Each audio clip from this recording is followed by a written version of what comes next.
ஏன் பதறுது இந்த பெண் சுதந்திரம்? சுதந்திரம்ங்கிறது மறுக்கப்பட்ட உரிமைகளை மீட்டெடுத்தால் சுதந்திரம். ஆனா சுதந்திரம் விரிவடையணுங்கிற பேர்ல பாதுகாப்பை இழந்து உரிமைகளை தேடுறதுதான் நாங்க பதற்றப்படுறோம். இந்த லிவிங் டுகெதர், இந்த கல்யாண உறவுகள், இது ரெண்டுக்குமான வித்தியாசம் ஆக்சுவலி இவங்க 2 பேரும் டிஸ்கஸ் பண்ணிக்கிட்டே இருக்காங்க. நான் அதுக்கு வரல. திருமண பந்தத்திற்கு பிறகு ஒரு குழந்தை பிறந்தா அது லெஜிட்டிமேட் சைல்ட். திருமண பந்தம் இல்லாமல் லிவிங்ல நீங்க குழந்தை பத்துக்கிட்டீங்கன்னா அது இல்லெஜிட்டிமேட் சைல்ட். லெஜிட்டிமேட் சைல்டுக்கான உரிமைகள் சட்டத்துல வேற, இல்லெஜிட்டிமேட் சைல்டுக்கான உரிமைகள் சட்டத்துல வேற. என் குழந்தை சட்டப்படி சில உரிமைகளை இழந்துடக்கூடாது என்ற இடத்துல நான் பதட்டப்படுறேன். சுதந்திரம்ன்ற பேர்ல எனக்கு எல்லாமே கிடைக்கணும், எனக்கு எல்லாமே கிடைக்கணுங்கிறதுல எங்களுக்கு பிரச்சனை இல்ல.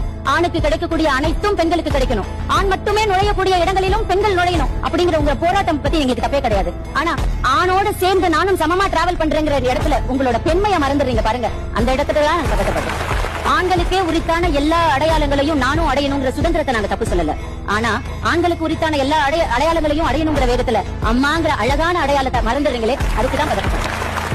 சுதந்திரம்ங்கிற பேர்ல மூட நம்பிக்கைகள் எல்லாம் நீங்க ஒழிச்சீங்கன்னா அதுக்காக நாங்க பதட்டப்பட போறதில்ல. ஆனா சுதந்திரம் விரிவடையணுங்கிற பேர்ல ஆகமங்களையும் வரலாறுகளையும் அழிக்கிறீங்க பாருங்க, அந்த இடத்துல தான் பதட்டம்.